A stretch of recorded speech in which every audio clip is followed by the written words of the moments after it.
ama ang haligi ng isang pamilya at madalas siya ang pinanghuhugutan ng lakas, ng ilaw ng tahanan at ng kanilang mga anak. Ngunit paano kung sa isang iglap ay gumuho ang haliging ito dahil lamang sa maling bintang? Tunghayan po ang kwento ni Indo at ng kanyang pamilya na magtuturo sa atin sa tunay na kahalagahan at kahulugan ng buhay, pag-ibig at pamilya. Magandang araw po mga kapuso. Ako po si Vicky Morales at ito po ang Wish Ko Lang.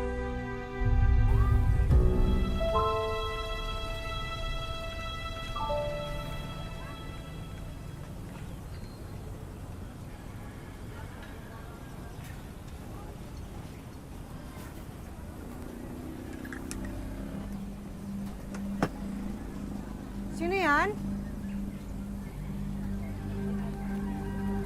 Mahal?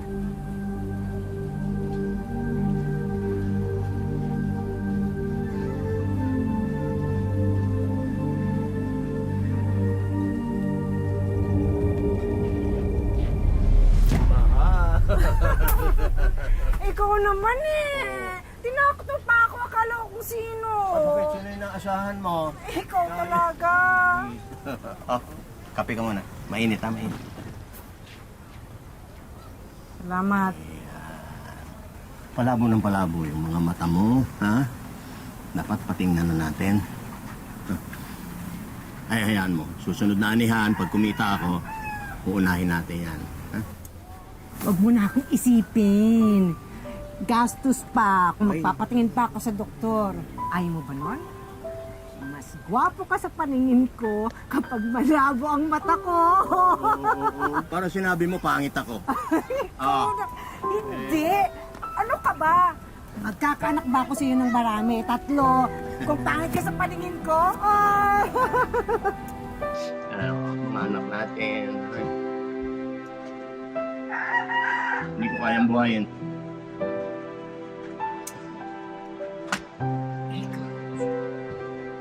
Iniisip mo na naman si Marie. Hayaan mo na yun. May asawa na yun. At isa pa, alam mo, pag nagkaroon ng oras yun, dadalawin tayo nun. Oo. Sabihin mo, kaya siya nag-asawa kasi tumatakas siya sa hirap ng buhay natin. Pangalawang pagtakas na niya sa akin. Ikaw ha? Ang aga-aga, nagdadrama ka dyan. Ano ba? Halika na, kumain na tayo. Magsasama ka ba mamaya? Oo. Ilalaban ko si Nestor. Oo. Ready na siya, baka sakali swerte ka. Saswertehin ka.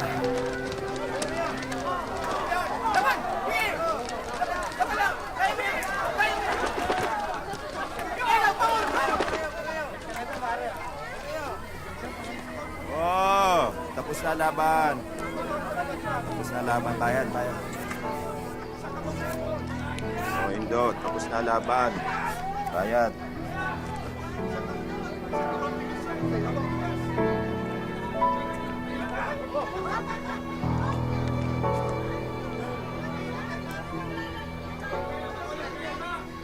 Pare ko, hindi pa katapusan ng mundo. Pare, katapusan ko na kay Mari. Lahat ng pera ko, pinusta ko kay Nestor. O ito, balato ko sa'yo. Huwag na. Gapin mo na. Pang-inom mo yan. Pare, hindi ako umiinom, alam mo yan. Hindi raw umiinom, kilala kita. Pare, inom natin yung pagkatalo. Hindi nga ako umiinom. Para kay Nestor. Namimiss ko si Nestor. Pare, awat na. Manok lang yun. Malas yata ako talaga, pare. Mahina ang ani. Tapos, mahina ang kita sa sabong. Saan ako lulugar? Ayoko namang magnakaw, pare.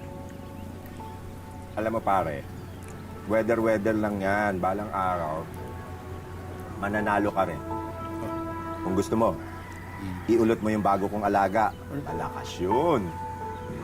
Ilalaban mo yung manok mo, pare.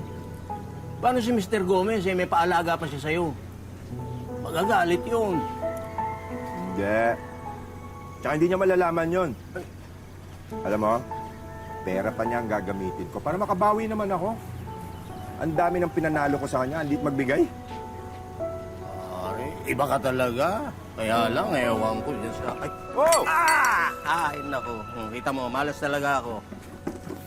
Kita mo? Sabi ko na malas. Baso lang, minalas pa ako. Ingat ka, pare. Ilagay ko muna dito. Andali. Kuha ko ng baso. Nay, si tatay po nagiinom mo. Indo, mahal! Ano ginagawa mo dyan? Tanghaling tapat, uminom ka na. Panalo ba? Ah!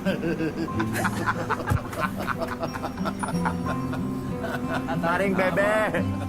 Nakakailang ka na, ha? Ikaw pala yan, Oscar. Nakapasensya ka na. Mag-ahit nga ang isa sa inyo. Nakakalito na kayo.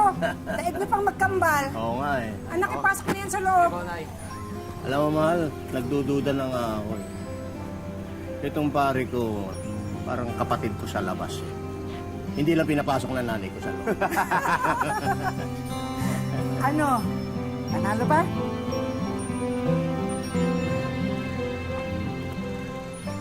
Mahal.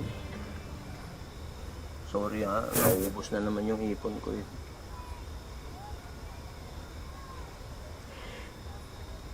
Tignan mo na kasi yung pagsasabong mo. Hindi ka man laging panalo sa kahit anong klase ng sugal. Eh, alam mo naman, gusto ko mabilis yung pag-iipon ko ng pera. Wala akong ibang gusto kundi maiahon kayo agad sa kahirapan natin. Eh, hindi naman namamadali ang lahat ng bagay.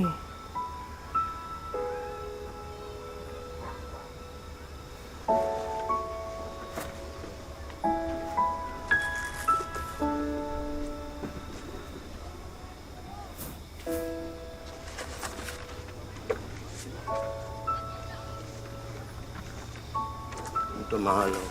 Nakita mo? Matagal ko nang gustong ibigay sa inyo yan. Ayaw ko namang mamatay na hindi ko natutupad yung pangarap kong yan para sa inyo.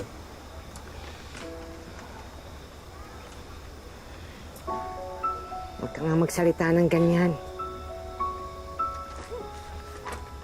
Tutupad to. Huwag kang mag-alala. Pagtutulungan natin yung pangarap mo sa pamilyang to. Pero, alam mo, mahal, hindi lang itong pangarap ko. Si Randy gusto ko pagkatapos ko ng pag-aaral. Yung apo natin, igagapang ko rin yan hanggang makatapos din. Tapos si Marie, babawi ako sa mga paghihirap niya. Bibigay ko sa kanya kung hindi niya naranasan nung bata siya. Kasi siya, ikaw gagawin kita, Reyna.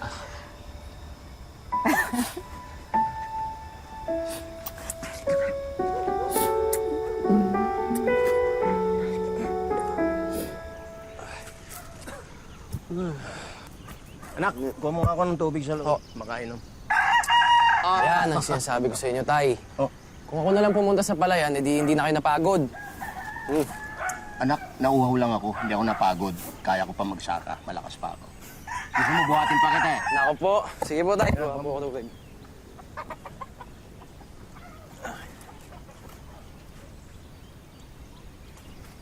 Tatay Lo! Tatay Lo! Oo, ba't sumisigaw? Ano yan?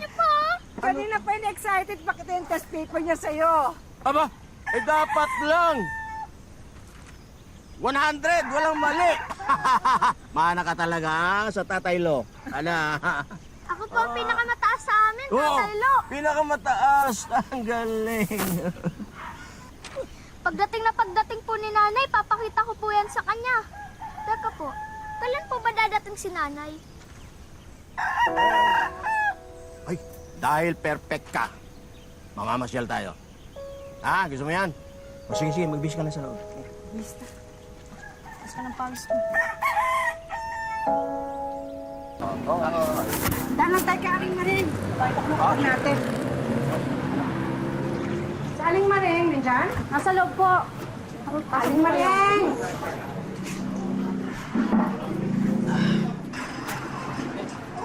mga sasakyan, no?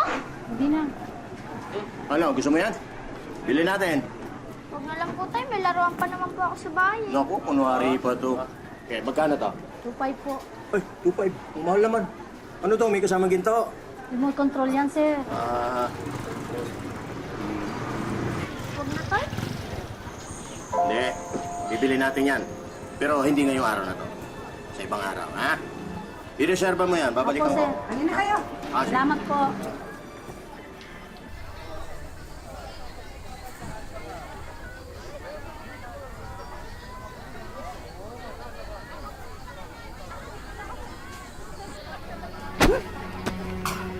Babalik mo ba ang pera ni boss? Hindi. Babalik mo ba ang pera ni boss? Hindi. Ibabalik, sir. Sa susunod na linggo. Ano? Nasusunod na linggo pa? Imposible naman, sir, kung bukas. Sasagot ka pa. Sasagot ka. Sir, Nasusunod na linggo pa? Busing, sandali lang. Nakikiusap. Bukas na bukas, ibabalik mo ang pera ni boss, ha? Imposible naman yun, sir. Ha? Go.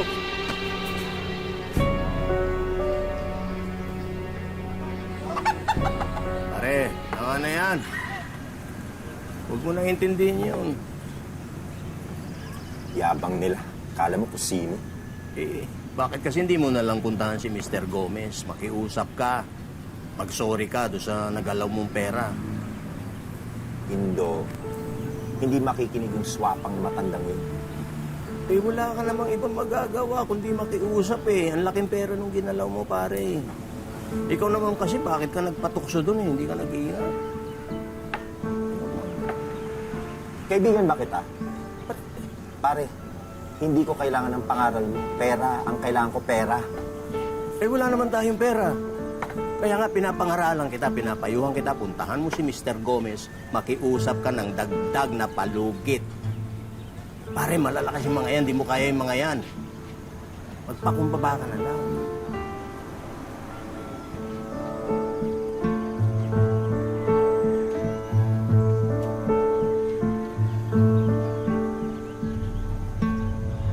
Ikaw pala yan, Oscar. Nakapasensya ka na.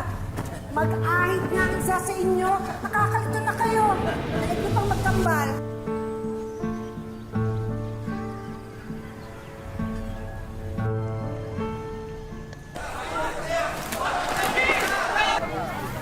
Hanip tayo. Tublado. Ang premyo natin ngayon. Kita mo na, yung 4,000 inutang ko, 8,000 ngayon. Paano ba yan? Ano po, gusto ka ba ulit? Ay, hindi na. Baka matalo pa. Delikado. Tatanungan ka na isusunod na lang. Ay, ito pala.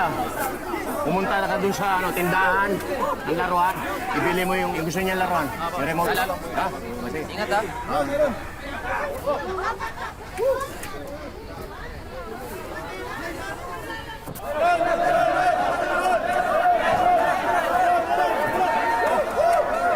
Pare! Ay, Ere!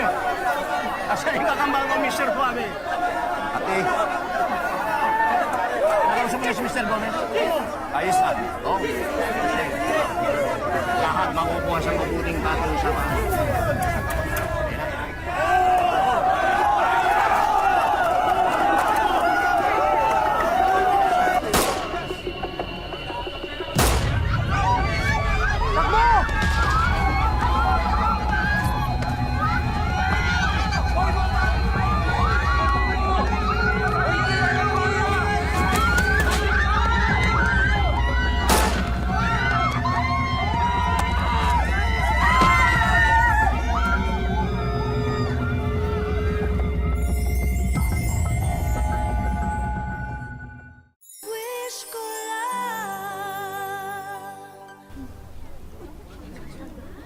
Nasaan asawa ko?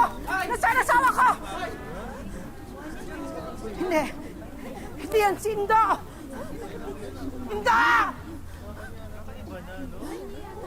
Indo!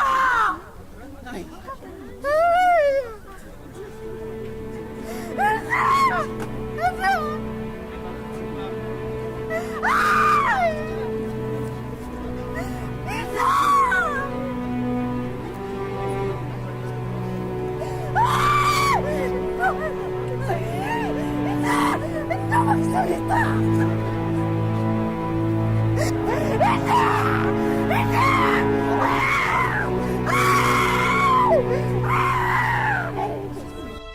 Sa pagpanaw ni Indo, halos namatay na rin ang pag-asa ng kanyang asawang si Bebe na magkakaroon sila ng isang masaya at magandang hinaharap. Ngunit gaano man kahirap, pinili ni Bebe na lumaban para sa kanyang asawa at para sa kanyang mga anak.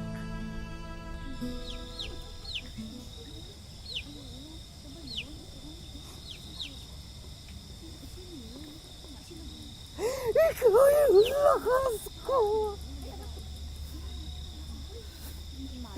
Ang sakit! Mahal ko! Parang... Ay! Ay!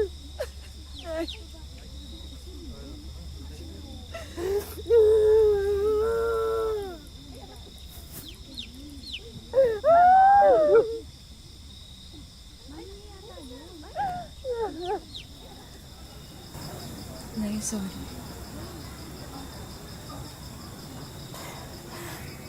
Wala ka namang kasalanan eh.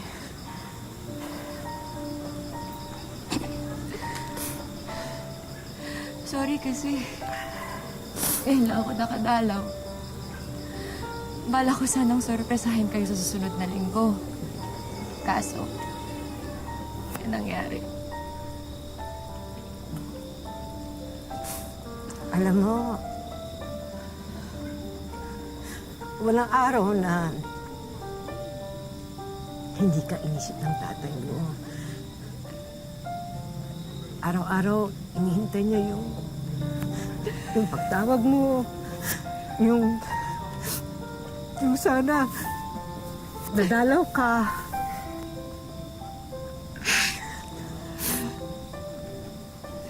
Galit pa po ba siya sa akin?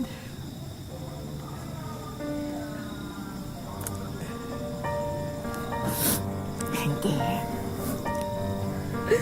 Kahit kailan hindi nagtanim ng galit sa'yo ang tatay mo.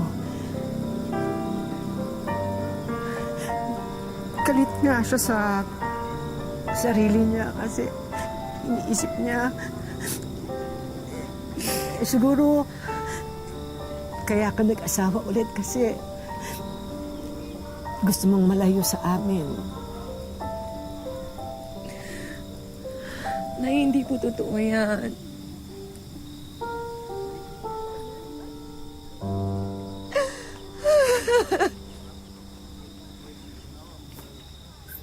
Nagpapaabot ko.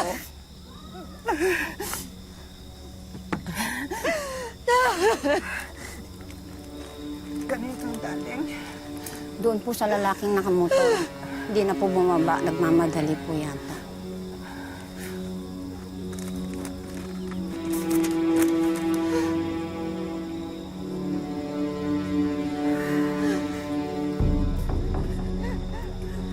Nasaan ka? Lumabas ka! Pinatay asawa ko! Nasaan ka? Hindi ko kailangan ng pera mo. Ay, katarungan! Katarungan ang kailangan mo! Ay! Ay! Lumabas ka dyan! Lumabas ka dyan! Lumabas ka!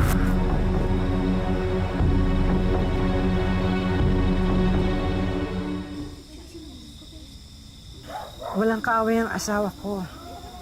Ni minsan hindi ko nakita na nakipagsuntukan o kaya pumasok sa anumang gulo. Parang awa niyo na ho.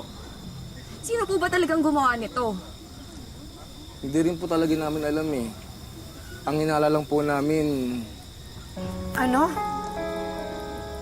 May hinala kayo? Ang alam po namin, si Oscar ang may kaaway. Siya ang may sala kay Mr. Gomez. madalas po ko siya napagkakamalan si Mang Indo na siya si Oscar dahil po sa bigote niya. So, si Mang Oscar. Nasaan si Oscar? Nung muli ko po siyang makita, ahit na ahit yung bigote niya. Parang plano niya to eh.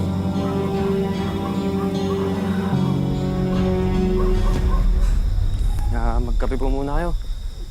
Salamat po. Salamat. Magkape muna kayo. Iabot na lang.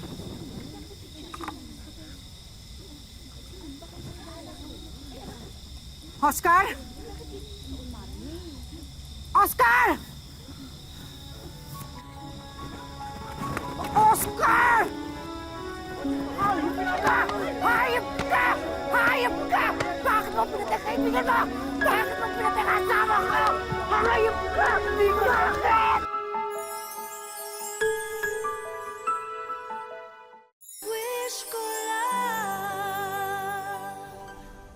Unti-unting nabigyan ng linaw ang pagpaslang kay Indo. Napagkamalan siyang si Oscar na siyang tunay na may sala sa kampo ng mga pumatay. Ngunit kahit alam na nila ang impormasyong ito, hindi pa rin nila makamit ang hustisyang kanilang ninanais. Hindi ko siya pinatay! Hindi pa rin ako! Hindi, traitor ka! Pinatay mo tatay ko, ha? Ha? Paano ba?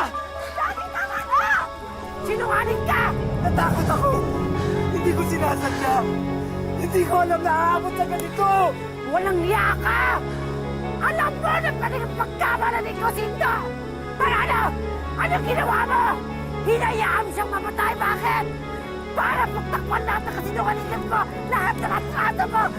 Sinungaling ka! Hayop ka! Hayop ka! Kuya Oscar, kilala mo ba kung sino yung pumatay sa tatay namin? Kahit yun lang, tulungan mo naman kami mahuli sila! No! Sagutin mo! Sino?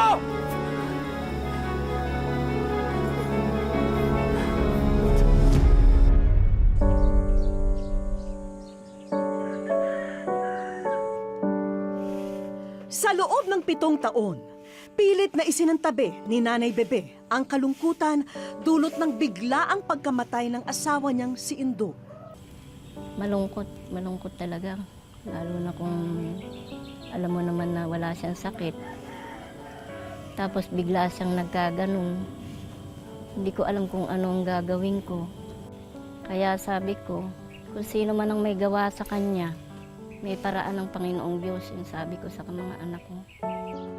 Kapag may libreng araw at pamasahe, lumuluwas mula Maynila tungong Nueva Ecija ang anak niyang si Marie para siya'y bisitahin. Nag 40 days naman si tatay, saka ako bumalik uli ng Maynila sa Rizal.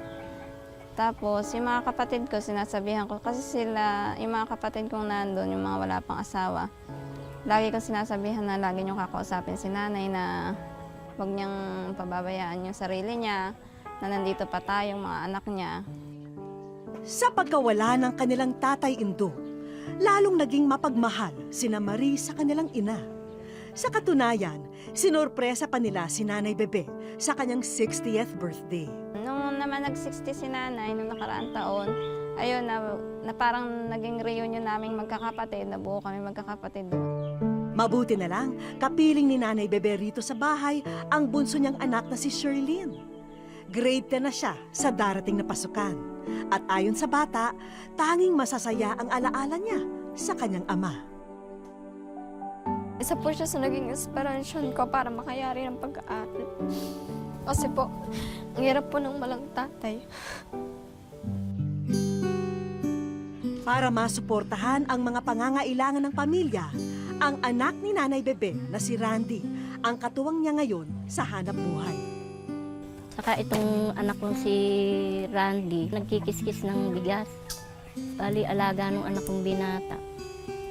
Nag-aalaga rin ako ng mga Tagalog na manok para mayroong minsan na ibebenta. Bukod pa rito, abala rin si Nanay Bebe sa paglalako ng accessories at mga damit. Sabi ng mga anak ko, kung gusto ko daw, sila Marie. Ayaw ko naman kasi may mga anak pa akong, hindi ko ka kung pwedeng mag-stay dito kasi mga kapatid nyo walang susubaybay. Mas pipiliin daw ni Nanay na mamuhay rito. Sabi ko sa kanya, dito kami iniwan ng asawa ko, ama ng mga anak ko. Dito na rin ako, sa huling hininga ko, hindi na ako aalis dito. Ayon kay Marie, ilang taon na raw iniinda ni Nanay Bebe ang kondisyon ng kanyang mga mata. Pinadoktor ako, kumuntik na palang na infeksyon. Madalas nagluluha. Kaya sinamahan namin sila rito sa eye center para mapasuri at magpakonsulta sa doktor. Ayon kay Doc, hindi naman ganun kalala ang kondisyon ng mga mata ni Nanay Bebe. Yung kondisyon ni nanay, ang tawag po namin doon is dry eye syndrome po or dysfunctional tear syndrome. Basically po, ang nangyayari po is mabilis po yung rate po ng pagtuyo ng mata. Usually po kasi pag nagkakaedad na po tayo, nagkakaroon na ng hormonal imbalance. Yun po kasi yung nagkukos po ng pagtuyo po ng mata. Tila mas napanatag ang kalooban ng mag-ina sa findings ni Doc. Nilubos na rin namin ang pagkakataong ito para mapacheck din ang paningin ni Nanay sa pamamagitan ng Snellen eye test. Pero lalo atang naluha sina Nanay Bebe at Marie sa kanilang nakita. Ano kaya ito?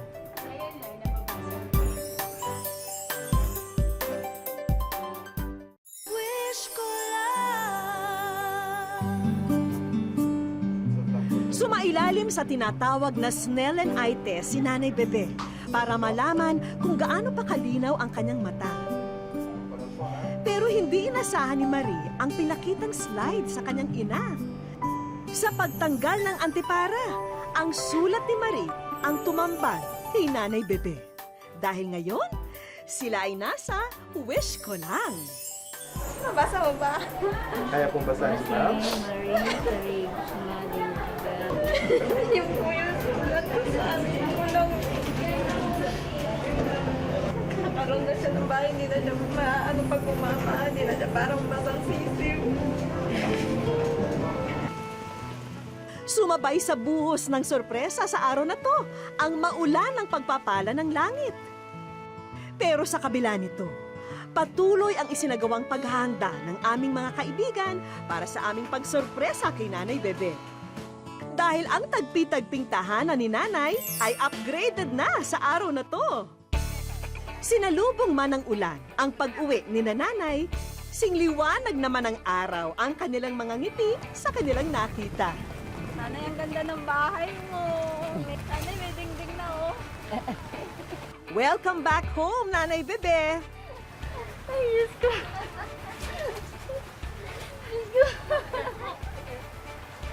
Ay, naku, parang hindi ako mawala.